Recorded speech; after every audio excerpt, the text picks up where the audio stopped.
Hey folks, it's State Representative Jaime Foster. I'm just reaching out because I've been hearing from folks about how everyone feels about their electrical bills, and I share your frustration with Eversource and the utility companies across the state. There are a lot of attempts to oversimplify the problem, which might make it seem like there is one easy solution. But the fact of the matter is that energy regulation is incredibly complicated at the state and federal levels, and the increases to the public benefits portion of the energy bill mostly have to do with policies put forth in 2017. That was before my time in the legislature. It required Eversource to purchase power from Millstone, and at this time, this Republican-led initiative had bipartisan support.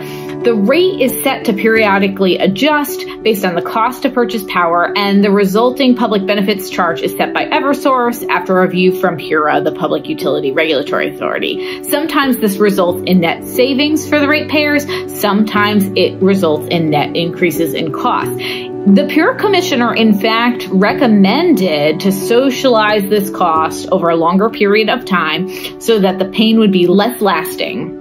And that choice was not taken up by Eversource, and that recommendation was not carried forward. There's no easy solution to controlling our utility costs. In 2021, we passed some significant reforms, many of which are starting to come online. We strengthened the state's ability through PURA to scrutinize and review rate increases, and there's more work to be done, but we need leaders that are going to keep pushing back on those utility companies and holding them accountable for doing good service for Connecticut ratepayers in a way that is affordable and that balances the sort of three-legged stool we talk about in energy regulation spaces. So we need to make sure we have a reliable grid and the lights turn on when we flick our switches on. We need to make sure that the ratepayers' best interests are being served, and we have a lot of really important initiatives to address climate change. I won't take cheap policy shots and offer silver bullet solutions that won't work. But what I can tell you is that I have introduced bills every year to address issues that constituents in our district see with utility companies. And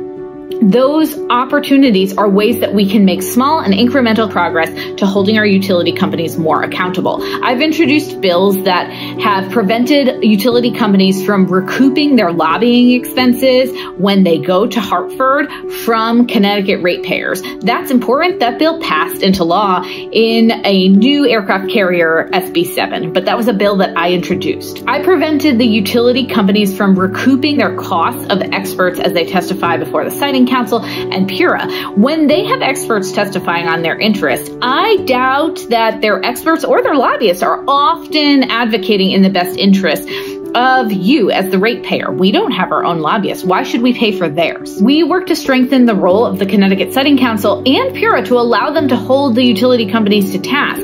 These aren't quick and simple solutions. They'll take time to take effect, and in some cases, new membership in helping make decisions on boards. I really do believe that the deregulation of the utility companies in the 1990s is where a lot of the blame of our increasing energy costs goes.